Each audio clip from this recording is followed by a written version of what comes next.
Hello everyone, आप सभी का स्वागत है हमारे YouTube channel PS nursing lecture पर। आपका जो आरयूएचएस और पीजीआईएमएस रोहतक का जो post basic BSc nursing entrance exam है 2026 के आपके एंट्रेंस एग्जाम जो है अब होने वाले हैं। आपकी जो एंट्रेंस एग्जाम की डेट है वो भी जारी कर दी गई है दोनों की। अगर बात करें आरयूएचएस की तो आपका जो आरयूएचएस का जो एंट्रेंस एग्जाम है आपका अगस्त के लास्ट वीक के अंदर आपका एग्जाम है। अगर बात करें पीजीआईएमएस रोहतक की तो इसका जो आपका एंट्रेंस एग्जाम की जो डेट है वो आपका सितंबर के सेकेंड वीक में आपका एग्जाम है। तो अब दोनों के लिए क्या है, आपका बहुत कम समय जो है आपकी प्रिपरेशन के लिए अब बचा हुआ है। तो हम क्या करेंगे, कुछ इंपॉर्टेंट एमसीक्यूज, आपके मोस्ट एक्सपेक्टेड एमसीक्यूज जो है हम जो है चैनल पर जो है आपको कराए जाएंगे। अगर आपने अभी तक अपना प्रिपरेशन नहीं की है या फिर आपका कोई फ्रेंड है, क्लासमेट है, तो आप उनके साथ जो है वीडियो शेयर कर दीजिएगा। अब जो है हम कुछ इंपॉर्टेंट क्वेश्चन जो है इसके अंदर जो है करेंगे। और व्हाट्सएप चैनल में भी जो है भाई आपका जो इम्पोर्टेंट टॉपिक्स है वो आपके साथ जो है शेयर कर दिए गए हैं। अगर आपने अभी तक व्हाट्सएप चैनल ज्वाइन नहीं किया है तो आप जल्द से जल्द जो है व्हाट्सएप चैनल जो है वो ज्वाइन कर ले। उसमें सभी इम्पोर्टेंट टॉपिक्स आपके शेयर कर दिए गए हैं, जिनसे क्या है आपके हर साल जो है उन टॉपिक्स से आपके क्वेश्चन जो है बार बार रिपीट होते हैं। तो आपको उन इम्पोर्टेंट टॉपिक्स को बहुत ही अच्छे से उनका रिविजन करना है। तो स्टार्ट करते हैं। आज का फर्स्ट क्वेश्चन है, what type of enema is specifically administered to relieve gaseous distension and promote the expulsion of flatus? Enema क्या है, इंपॉर्टेंट टॉपिक है, इससे भी आपके जो एमसीक्यूज है वो जरूर पूछे जाते हैं। तो आपको जो है इसमें एनीमा का वो टाइप बताना है जो कि स्पेसिफिकली एडमिनिस्टर किया जाता है गैसियस डिस्टेंशन से रिलीव करने के लिए, एक्सपेल्शन ऑफ फ्लेटस को प्रमोट करने के लिए, यानी कि जो गैस है उसको रिमूव करने के लिए जो है कौन से टाइप का एनीमा जो है वो एडमिनिस्टर करते हैं। इसके अंदर ऑप्शन है, option A soap and water enema, option B retention enema, option C medicated enema, option D carminative enema. तो सभी जो है जल्दी से इसका करेक्ट ऑप्शन बताएंगे, इसमें जो है किस टाइप के एनीमा की बात की गई है। तो इसके अंदर करेक्ट ऑप्शन क्या आ जाएगा, डी कार्मिनेटिव एनीमा जो है क्या काम करता है, जो गैस है उसको रिमूव करने का काम करता है। रेशनल्स के थ्रू भी समझेंगे क्योंकि इससे जो है आपके जो इंपॉर्टेंट टॉपिक्स है वो जल्दी से कवर हो जाएंगे। तो इसके अंदर रेशनल्स दिए गए हैं। जो आपका ए ऑप्शन है सोप एंड वाटर एनीमा, वो आपका किस लिए यूज करते हैं, कॉन्स्टिपेशन के लिए यूज करते हैं, कब्ज के लिए यूज किया जाता है। नेक्स्ट है B retention enema. Retention enema जो है यूज टू रिटेन मेडिसिन और ऑयल, मेडिसिन और ऑयल को रिटेन करने के लिए यूज करते हैं, रोकने के लिए। मेडिकेटेड एनीमा का क्या काम है, ये मेडिकेशन देने के लिए यूज करते हैं। कार्मिनेटिव एनीमा अभी आपको बताया गैस को रिमूव करने के लिए यूज किया जाता है या फिर ब्लॉटिंग से रिलीव करने के लिए यूज करते हैं। नेक्स्ट क्वेश्चन है, विच क्रेनियल नर्व, ये भी इंपॉर्टेंट टॉपिक है। क्रेनियल नर्व को भी आपको बहुत ही अच्छे से पढ़ना है, वो किस लिए रेस्पॉन्सिबल होती है और किस क्रेनियल नर्व का क्या नाम है, ये आपको जो है बहुत ही अच्छे से पढ़ना है topic.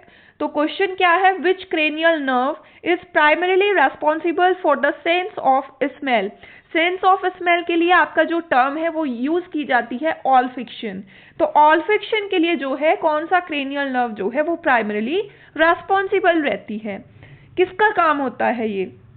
Option A optic nerve जो कि क्रेनियल नर्व सेकंड होती है, ऑप्शन बी ऑल्फैक्टरी नर्व जो कि क्रेनियल नर्व फर्स्ट होती है, ऑप्शन सी ट्राइजेमिनल नर्व जो कि क्रेनियल नर्व फिफ्थ होती है, last option D facial nerve जो कि क्रेनियल नर्व सेवेंथ होती है। तो किसका काम है सेंस ऑफ स्मेल,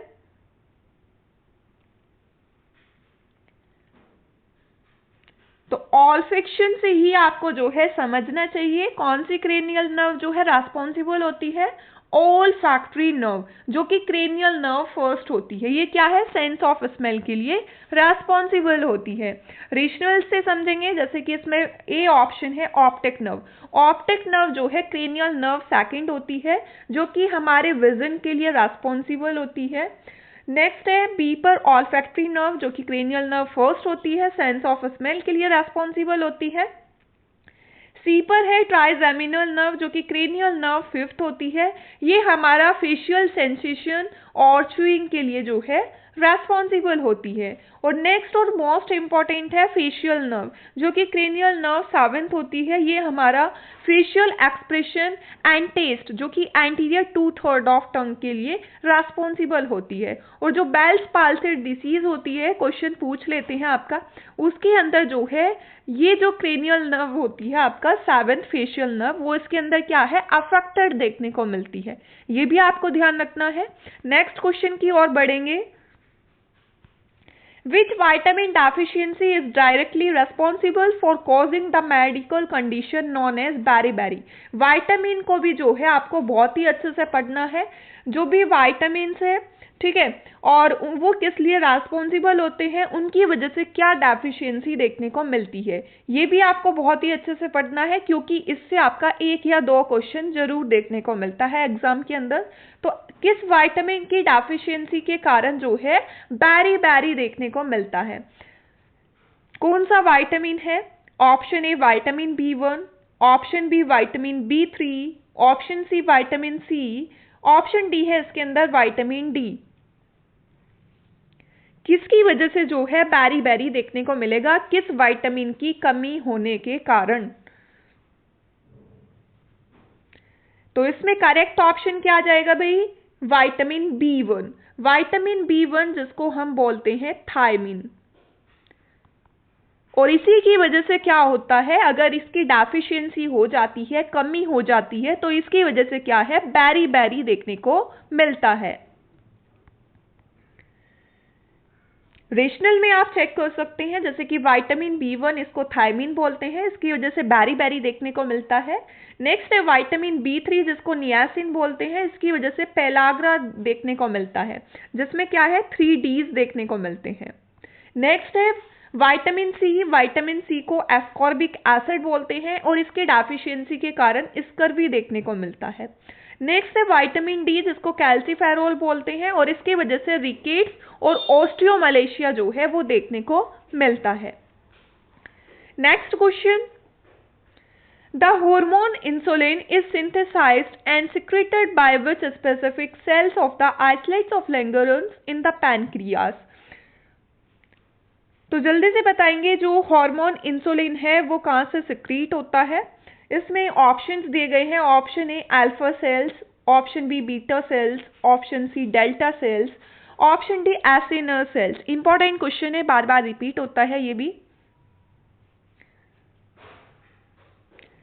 तो कहाँ से सिक्रीट होता है भाई, बीटा सेल से। करेक्ट ऑप्शन इसके अंदर आपका बी जाएगा। इसमें क्या होता है कि रेशनल क्या कहता है, इसका जो बीटा सेल्स होती है वो कहाँ पर लोकेटेड होती है, क्वेश्चन ये भी पूछ सकते हैं आपसे।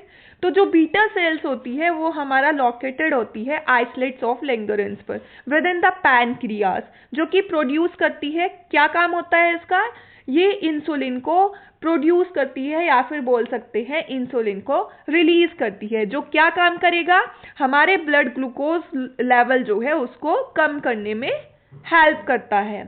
अल्फा सेल्स क्या करेगी, ये ग्लूकेजन को प्रोड्यूस करती है, जो कि ब्लड शुगर को बढ़ाने का काम करती है।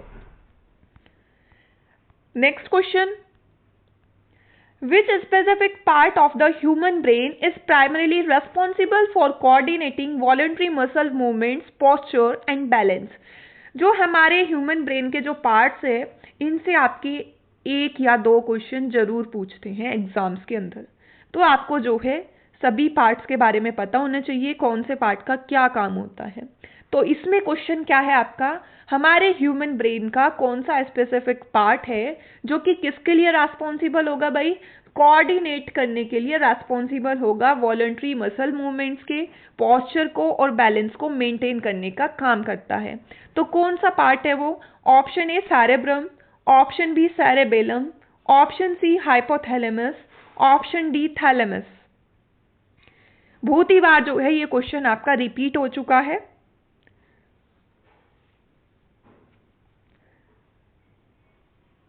इसमें आपका करेक्ट ऑप्शन जाएगा बी, सेरेबेलम। सेरेबेलम क्या करता है? वॉलंटरी मसल मूवमेंट्स को कोऑर्डिनेट करने का काम करता है और जो पोस्चर है, जो बैलेंस है, उसको मेंटेन करने के लिए रेस्पॉन्सिबल रहता है। रेशनल्स के थ्रू जो है समझेंगे। जैसे कि इसमें ए ऑप्शन था आपका सेरेब्रम। सेरेब्रम किस लिए रेस्पॉन्सिबल रहता है? ये हमारे थिंकिंग, मेमोरी और जो वॉलंटरी एक्शंस है उसको कंट्रोल करने का काम करता है। सेरेबेलम का अभी हमने पढ़ा। नेक्स्ट है हाइपोथैलेमस। हाइपोथैलेमस से भी जो है क्वेश्चन पूछते हैं। ये क्या काम करता है? हमारे बॉडी टेम्परेचर, हंगर और हॉर्मोन्स को कंट्रोल करने का काम करता है। नेक्स्ट है थैलेमस। थैलेमस क्या करेगा? रिले करता है sensory signals to the brain तक।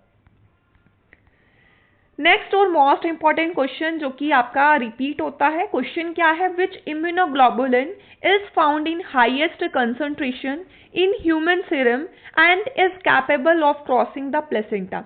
कौन सा इम्यूनोग्लोबुलिन है जो कि क्या है भाई? मोस्ट एबेंडेंट होता है, सबसे ज्यादा पाया जाता है, हाईएस्ट कंसंट्रेशन होती है ह्यूमन सीरम के अंदर, जो कि कैपेबल होता है प्लेसेंटा को क्रॉस करने के लिए। ये क्वेश्चन आपका रिपीट होता है। इसका आंसर सभी बताएंगे। इसमें ऑप्शन है आपके, option A immunoglobulin A, option B immunoglobulin E, option C immunoglobulin G, option D immunoglobulin M.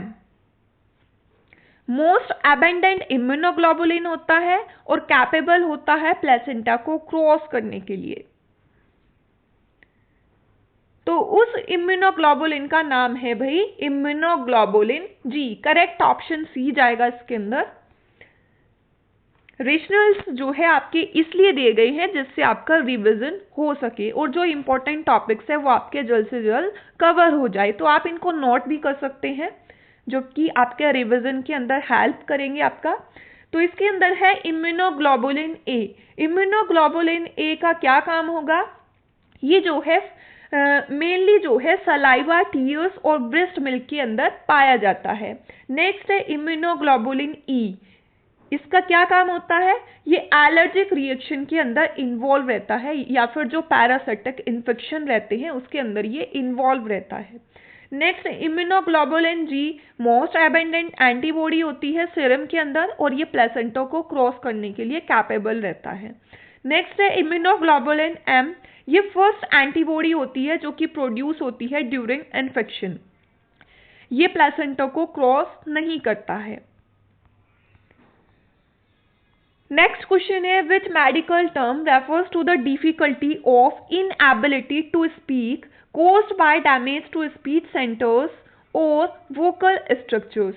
कौन सी मेडिकल टर्म है जो कि यूज की जाती है अगर क्या है बोलने में जो है डिफिकल्टी हो रही है, इनएबिलिटी टू स्पीक के लिए जो है कौन सा मेडिकल टर्म यूज करते हैं जो किसी भी वजह से कोज हो सकती है, जैसे कि जो स्पीच सेंटर है, जो वोकल स्ट्रक्चर है उसके डैमेज हो जाने की वजह से कोज हो सकती है। तो कौन सा मेडिकल टर्म है? Option A dysphagia, option B aphasia, option C dysuria, option D dyspnoea. तो जल्दी से बताएंगे। इसमें आपका करेक्ट ऑप्शन जाएगा बी। इसके लिए मेडिकल टर्म यूज करते हैं एफेजिया अगर क्या है बोलने में डिफिकल्टी हो रही है।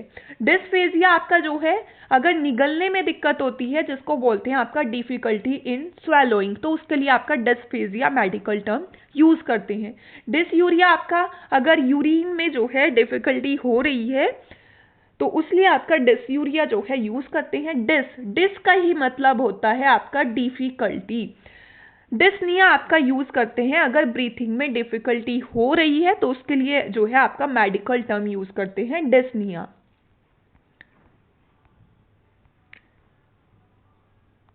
तो आपको जो है डिफरेंस पता होना चाहिए, इसमें कंफ्यूज नहीं होना है। डिस्फेजिया और ये वाला दोनों में कंफ्यूज नहीं होना है। इसके अंदर आपका जी आएगा, इसके अंदर आपका एस आता है। तो जिसमें आपका जी आएगा उसमें आपको ध्यान रखना है स्वेलोइंग से, तो दोनों में ही जी आएगा आपका, कंफ्यूज नहीं होना है। डिस्फेजिया यानी कि इसमें क्या है, स्पीच या फिर लैंग्वेज में डिफिकल्टी देखने को मिलती है। नेक्स्ट क्वेश्चन है, which organ in the human body is primarily responsible for the filtration of blood and the formation of urine.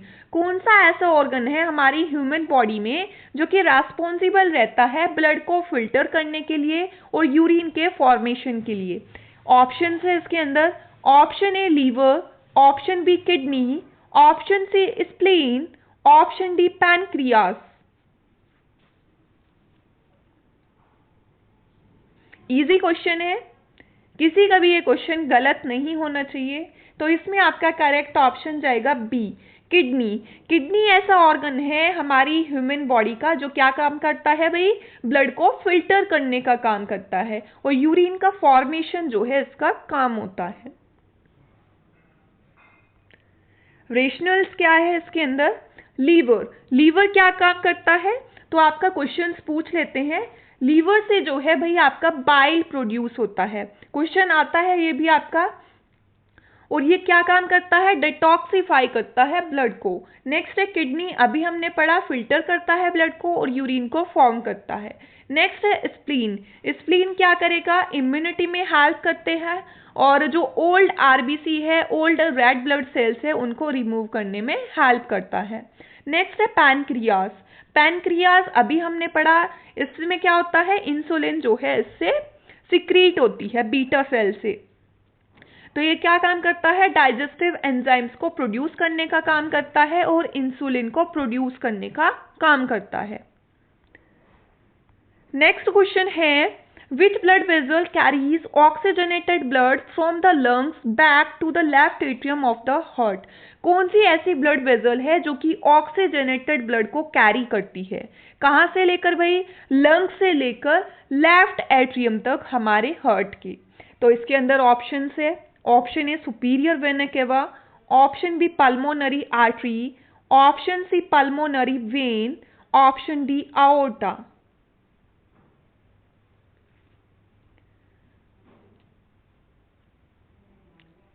इसके अंदर करेक्ट ऑप्शन जाएगा आपका सी, पल्मोनरी वेन। और साथ ही आपको यह भी ध्यान रखना है, जो आर्टरी होती है वो क्या करती है भाई, ऑक्सीजनेटेड ब्लड को कैरी करती है, ठीक है।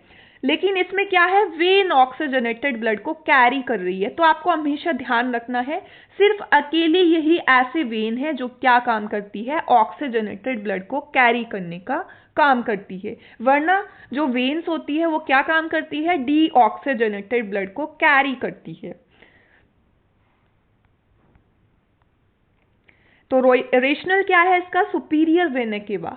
सुपीरियर वेना केवा जो है कैरी करता है डी ऑक्सीजनेटेड ब्लड को टू द राइट एट्रियम, यानी कि राइट एट्रियम तक।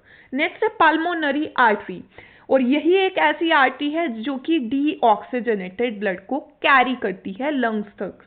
नेक्स्ट है पल्मोनरी वेन, अभी आपको बताया यही एक ऐसी वेन है जो कि ऑक्सीजनेटेड ब्लड को कैरी करती है लंग्स से लेकर लेफ्ट एट्रियम तक।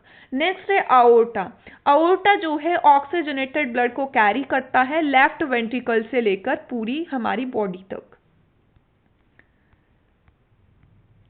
उसके बाद क्वेश्चन है, मोस्ट इंपॉर्टेंट क्वेश्चन है भाई, हर एग्जाम के अंदर, कोई भी आपका नर्सिंग कॉम्पिटिटिव एग्जाम हो उसके अंदर ये क्वेश्चन बार बार रिपीट होता है।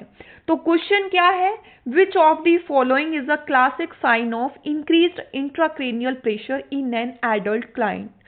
कोई एडल्ट क्लाइंट है, उनका क्या हो रहा है भाई, आईसीपी बढ़ रहा है, इंक्रीज हो रहा है, तो उसमें क्या क्लासिक साइन जो है पेशेंट के अंदर देखने को मिलता है। Option A tachycardia and hypotension, option B bradycardia, widening pulse pressure and irregular respirations, option C tachypnoea and hypotension, option D normal temperature and pounding pulse. तो अगर आईसीपी इंक्रीज हो रहा है तो क्या क्लासिक साइन जो है एडल्ट क्लाइंट के अंदर देखने को मिलता है। मोस्ट इंपॉर्टेंट क्वेश्चन है, बार बार रिपीट होता है। तो इसमें करेक्ट ऑप्शन जाएगा आपका बी, जिसको आपका कशिंग स्ट्राइड बोलते हैं। इसके अंदर आपके 3 साइंस जो है इसके अंदर देखने को मिलते हैं। कशिंग स्ट्राइड, स्ट्राइड का मतलब होता है 3, तो वो 3 क्या है? ब्रेडिकार्डिया इसके अंदर देखने को मिलता है, वाइडनिंग पल्स प्रेशर और इर्रेगुलर रेस्पिरेशन इसके अंदर देखने को मिलता है, जिसको बोलते हैं कशिंग स्ट्राइड। जो कि आईसीपी इंक्रीज हो जाता है तब ये जो है देखने को मिलता है। जैसे कि कोई पेशेंट है जिसमें हेड इंजरी हुई है, तो उसके अंदर जो है ये कशिंग स्ट्राइड जो है देखने को मिलता है।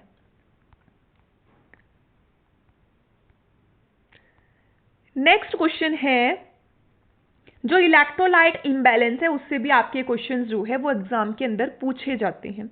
जैसे कि क्वेश्चन है, which electrolyte imbalance is most commonly associated with the administration of loop diuretics like फुरासेमाइड।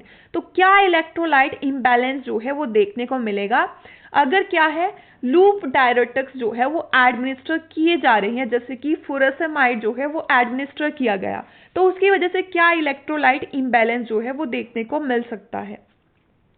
Option A hyperkalaemia, option B hypokalaemia, option C hypernatraemia, option D hypercalcaemia. Hyperkalaemia क्या होता है? पोटेशियम का बढ़ जाना। हाइपोकैलीमिया क्या होता है? पोटेशियम का कम हो जाना। हाइपरनेट्रीमिया क्या होता है? सोडियम का जो लेवल है वो बढ़ जाना। हाइपरकैल्सीमिया कैल्शियम का लेवल बढ़ जाना। तो बताएंगे इनमें से क्या इलेक्ट्रोलाइट इम्बैलेंस देखने को मिलेगा। तो अगर लूप डायरेटिक्स दिए जा रहे हैं, फुरासेमाइड दिया जा रहा है, तो उसकी वजह से जो है हाइपोकैलीमिया देखने को मिल सकता है। उसकी वजह से क्या होगा? पोटेशियम लॉस देखने को मिलता है। पोटेशियम लॉस होगा यूरिन के थ्रू, जिसकी वजह से हाइपोकैलीमिया जो है देखने को मिल सकता है। रीजनल क्या है? लूप डायरेटिक्स जैसे कि फुरासेमाइड, ये क्या करता है भाई? यूरिनरी पोटेशियम एक्सक्रीशन को इंक्रीज करता है, जिसकी वजह से हाइपोकैलीमिया को लीड कर सकता है। नेक्स्ट और लास्ट क्वेश्चन है, इसका आंसर मुझे सभी कमेंट सेक्शन के अंदर बताएंगे। तो क्वेश्चन क्या है? The cold chain system is vital for maintaining the potency of vaccines at what temperature range must vaccines be stored in a vaccine refrigerator. तो जो कोल्ड चेन सिस्टम है वो क्या काम करता है भाई? आपका जो वैक्सीन्स की जो पोटेंसी है उसको मेंटेन करने का काम करता है। तो क्या टेम्परेचर की जो रेंज है वो कितना रहती है? मस्ट वैक्सीन्स बी स्टोर्ड, जिस पर जो वैक्सीन्स है वो स्टोर की जाती है वैक्सीन रेफ्रिजरेटर में। तो क्या रेंज रहती है टेम्परेचर की? Option A -15 degree Celsius to -25 degree Celsius. Option B है इसके अंदर +2 degree Celsius to +8 degree Celsius. Option C +10 degree Celsius to +15 degree Celsius. Last option D room temperature. तो सभी मुझे कमेंट सेक्शन के अंदर बताएंगे कि टेम्परेचर की क्या रेंज रहती है, और साथ में मुझे बताएंगे आप में से जो है कितने कैंडिडेट्स हैं और आप जो है किस एंट्रेंस एग्जाम के लिए प्रिपरेशन कर रहे हैं, RUHS के लिए या फिर PGIMS रोहतक के लिए। कमेंट सेक्शन के अंदर ज़रूर बताएंगे। अगर वीडियो हेल्पफुल लगे तो वीडियो को लाइक करेंगे और शेयर करेंगे। Thank you for watching. मिलते हैं नेक्स्ट क्लास के अंदर।